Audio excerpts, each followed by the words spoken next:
So, I'm just out on my morning run. There's a view of my beautiful city, Toronto. I'm now out at Ashbridges Bay. It's a gorgeous September morning. It's about 17 Celsius out right now.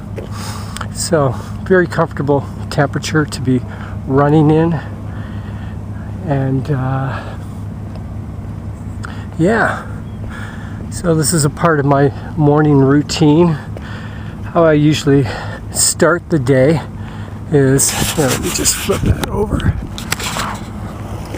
How I usually start the day is when I get up in the morning, I start with an attitude of gratitude, and that is I give the thanks for all the blessings in my life, like simple things, being able to breathe.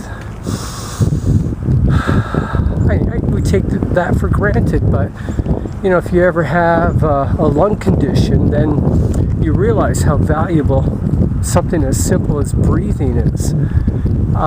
Giving thanks for my mobility, giving thanks for the beautiful view from my loft.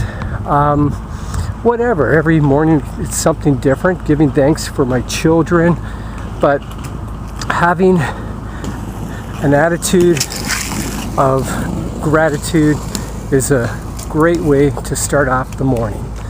And then from there I will read a chapter from the Bible, usually the New Testament. And I'm not saying this is for everybody, but this is my thing.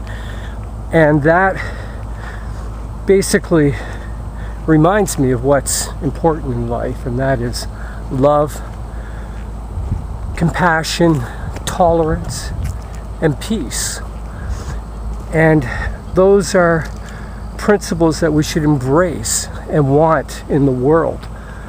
So after reading a chapter from the Bible, I read a chapter from Napoleon Hill's literature.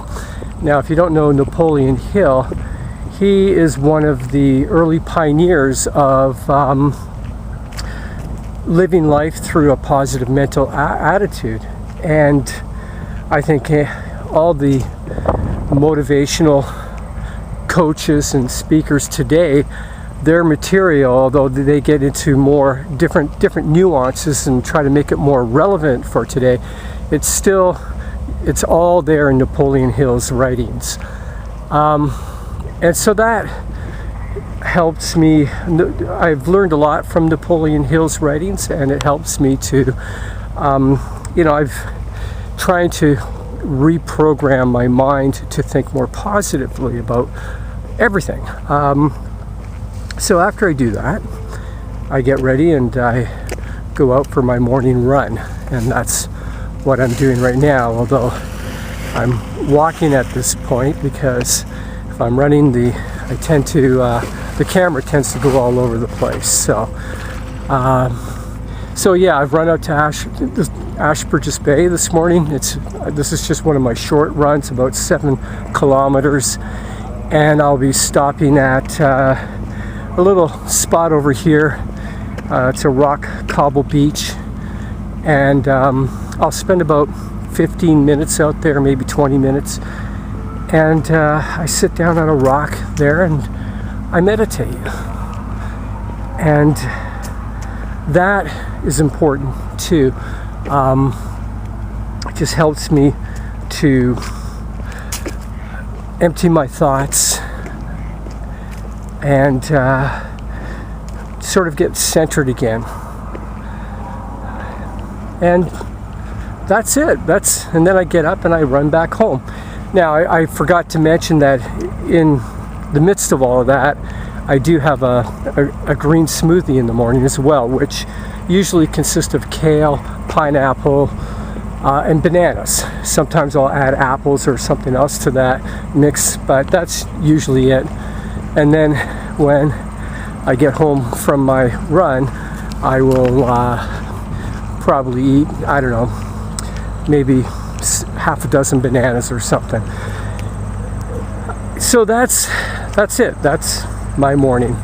And you know, that's the thing about eating a high fruit diet.